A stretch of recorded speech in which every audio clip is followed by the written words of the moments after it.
there are a lot of international obligations the U.S. signed that would curtail the U.S. ability to kill innocent foreigners. These seem to no longer be binding. To see the rules of engagement that the U.S. has used again and again in Afghanistan and Iraq, there has been so little hesitation about just bombing houses full of women and children. And if you look at what the military court-martials have effectively approved, I mean, almost all the murder charges in November 2005 in the village of Haditha, U.S. Marines went on a rampage. 24 civilians, mostly women and children, were killed. At the time, it was a big outrage, but the cases have been dropped one by one. The government has plea bargained stuff down to wrist slaps, and there's almost no outrage. 2 years ago, when the news of that massacre was first hitting the airwaves, Americans were shocked. Well, this is how we're fighting the war?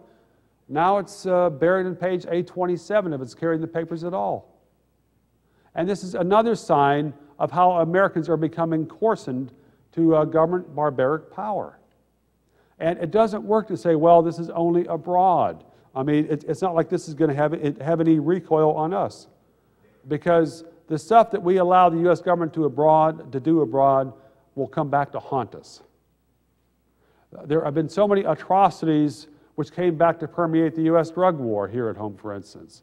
And there is an attitude towards human beings, which the U.S. government has been showing in recent years abroad, especially in Iraq, especially in Afghanistan. And we see it now. There are so many politicians who are gung-ho on attacking Iran. And it's never quite clear what the average Iranian has done, but there's very little doubt about how the U.S. government would have the right to kill them in order to teach their government a lesson or to break their government's power. And so few people are asking, well, where did the U.S. president get this moral authority to kill foreigners? Because it's not in the Constitution. It wasn't something the Founding Fathers believed, but this is a sign of how deferential people have become to the U.S. government and to the claims of the U.S. president. And these are attitudes that are absolutely irreconcilable with preserving a free society. If, this whole notion that the president has a right to order foreign attacks the same way that he gets to hear "Hail to the Chief" played when he enters a room, I mean, that is a level of automatic pilot that a lot of the American foreign policy thinking is on. And it's a sign of the, there was, even 7 or 8 years ago, people would think that the intellectuals, that the policy experts and others would stand up and resist if the government was going towards barbarism. Well, that didn't happen very much in the last 6 years. There were far more intellectuals who jumped on the bandwagon than stood out and called the BS for what it was. And because of that, that's one more reason. It doesn't matter who wins in November, the U.S. government is going to remain a grave peril to our rights and liberties. And there's little evidence that Americans have learned much, if any, lessons from the debacles of the last 6, 7 years. If you see how the GOP is running their campaign, this strange notion that people want a third term from George Bush, I mean, that's mystifying. But it's based on almost a perpetual propaganda operation in which they never admit their failures, and never admit that they've killed innocent people, and never admit that they've tortured innocent people to death, and never admit what they've ordered other people to do. So far, the American people have allowed the Congress and the U.S. government to largely absolve itself for the war crimes and other abuses that have occurred over the last 6 years. And it's a great sign that as many people as have come out for this conference as have, because these are folks who would not let the government get away with that kind of thing. But it's puzzling why the abuses that have gone on have not resonated more. And if anything, what's happened the last 6 years is we've learned a lot more about the nature of American conservatism. And it's a lot darker than many people suspected. There are a lot of individual exceptions, and some magazines, at least one magazine that's done some fine work. But to see what conservatives have embraced, to see how conservatives have embraced that expansive definition of treason that I started the talk with, to see how they have this instant push-button hatred towards any nation that the president says is in the axis of evil, to see their utter intolerance. George Bush did not like seeing protesters. That's an understatement.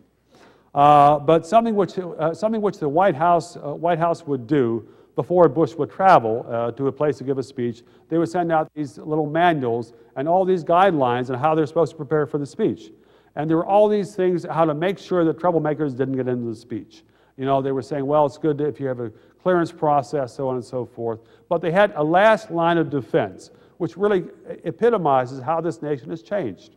If the system failed and dissidents got into the speech, and the dissidents started to make noise, then what the rally organizers had to do beforehand is have rally squads, basically young people who were ready to go to any place in the auditorium and chant USA, USA to drown out the protesters. And this is from the White House. This is official White House policy. This is how the White House responded, wanted local organizers around the country to respond to anybody who tried to speak up during a Bush event. And this is something which came out late last summer from an ACLU lawsuit. The news media paid almost no attention to it. But this symbolizes how this nation has changed in recent years. I mean, if Bill Clinton had done that, and if the news of Bill Clinton doing that had come out, can you imagine this something which we would have heard about from the nation's top talk show hosts every day for a month? Bush did it, you know, page 813, you know, 3 paragraphs, you know, right next to the ad for Home Depot. So it has no impact.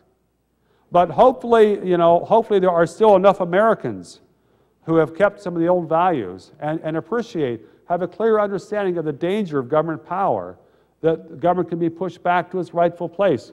But in the short term, things look bad, and I would think almost no matter who wins in November, we're going to have a lousy president for the next 4 years.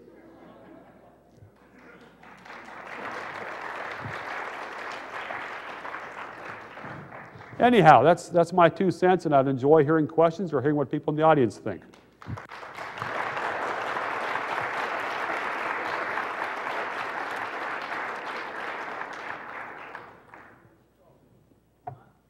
I don't know.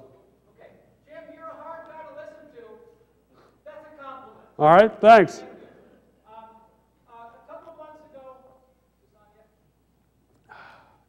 couple of months ago, I got a link on an email to a video, online video, that it looked like a documentary that might have been made in Britain based on the accents of the people involved and the narrator. But the point of the video was to make the case that Al-Qaeda didn't even really exist prior to the FBI putting some guy from the Middle East up on the stand in some federal trial back in the late 90s, and he kind of concocted this whole idea of Al-Qaeda as a international network and web of terrorists bent on, you know, killing Americans. Are you aware of, maybe not the video, but that idea that Al-Qaeda was kind of a made-up idea, and that Osama bin Laden himself was just a two-bit guy, that he may have been a rich guy that funded terrorism but wasn't the leader of a big network? Any idea of whether that has any truth?